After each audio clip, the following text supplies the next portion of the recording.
تقلید کے دلائل تو بہت سارے ہیں، چند ایک ہم نے لکھے ہیں، اور اس میں سے میں 2-4 بیان کرتا ہوں، باقی فائل پر ہیں پہ آپ دیکھ لیں، فائل لے لیں۔ قرآن کریم میں ہے اہدنا الصراط المستقیم صراط الذین انعمت علیہم۔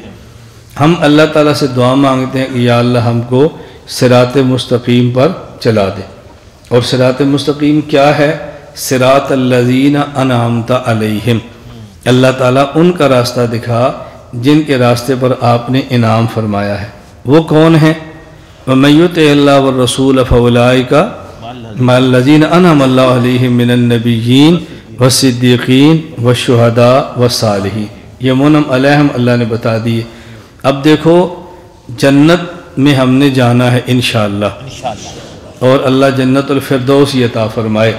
حدیث پاک میں اذا سألتم اللہ فاسألوہ الفردوس فإنہ اعلی الجنہ، کہ جب اللہ سے مانگو تو جنت الفردوس مانگو۔ تو جنت الفردوس یہ ہے منزل، اور درمیان میں جو راستہ ہے وہ ہے صراط مستقیم۔ صراط مستقیم پر چلیں گے تو جنت الفردوس میں پہنچیں گے۔ اب صراط مستقیم کیا ہے؟ اگر اللہ تعالیٰ صراط مستقیم کا معنی بتاتے تو شاید تمام بندے اس معنی کو سمجھ نہ سکتے۔ حضرت شاہ ولی اللہ رحمۃ اللہ علیہ حجت اللہ البالغہ میں ایک مستقل عنوان قائم کرتے ہیں کہ اللہ تعالیٰ بندے سے جو گفتگو فرماتے ہیں وہ بندے کی عقل کے مطابق فرماتے ہیں، ایسی بات کہتے ہیں کہ جس کو ہر بندہ آسانی سے سمجھ سکے۔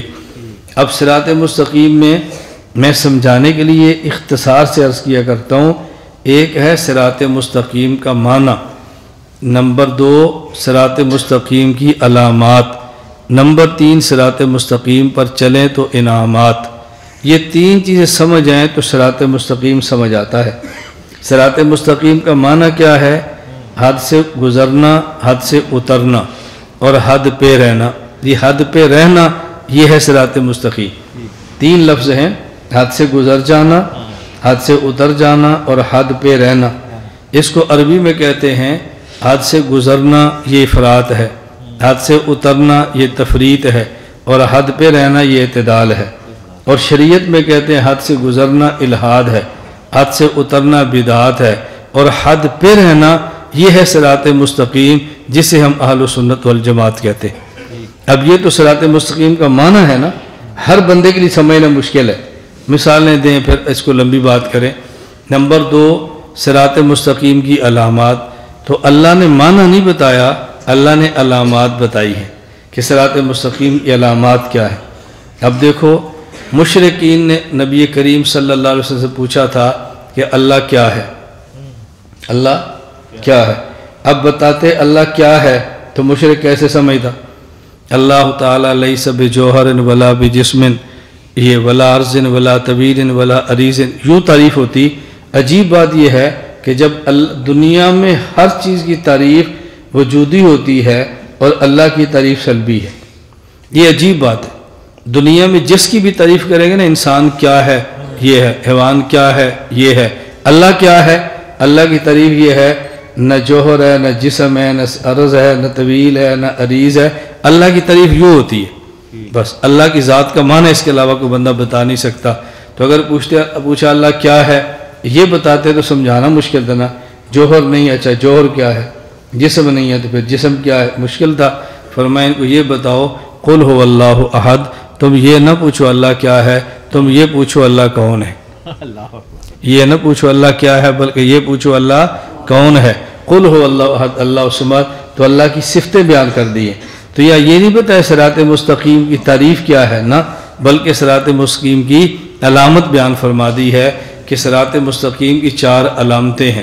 نمبر 1 اس راستے پر نبی چلے، نمبر 2 اس راستے پر صحابی چلے، نمبر 3 اس راستے پر شہید چلے، نمبر 4 اس راستے پر اولیاء چلیں۔ یہ 4 علامتیں بیان فرمائی ہیں۔ اور 4 بیان کیوں فرمائی ہیں؟ اگر اللہ تعالیٰ فرماتے اس راستے پر چلو جس پر نبی چلیں تو فیصلہ آباد والے کہتے یہاں تو نبی ہے ہی کوئی نہیں۔ اللہ فرماتے اس پر چلو جس پر صحابی چلیں، جب نبی نہیں تو صحابی کہاں سے؟ اچھا اس پر چلو جس پر شہید چلے، شہید ہر جگہ ہوتا نہیں، اگر ہو تو بتاتا نہیں، بتا بھی دے تو ہم سن نہیں سکتے، تو اس کا بتانا برزخ میں ہے، ہم کیسے سنیں؟ تو اس بعد پھر کیا فرمایا کہ اس پر چلو جس پر ولی چلے، دنیا میں ایسے علاقے نہیں جو ولی کے وجود سے خالی ہو۔ ولی فرمایا اب اولیاء کی 4 چیزیں بتائی ہیں اور علامات بتائی ہیں۔ یہ بہت آسان سے میں تعبیر عرض کر رہا ہوں کہ اہدنا الصراط المستقیم صراط الذین انعمت، تو صراط القرآن اور صراط الحدیث نہیں فرمایا بلکہ صراط الذین انعمت علیہم فرمایا کہ تم نے ہدایت پر چلنا ہے تو جس راستے پر وہ چلے تھے اسی راستے پر تم چلو، جہاں وہ پہنچے تھے وہاں تم بھی پہنچ جاؤ گے۔ ان کے راستے کا نام صراط مستقیم ہے اور ان کی منزل کا نام جنت الفردوس۔ بس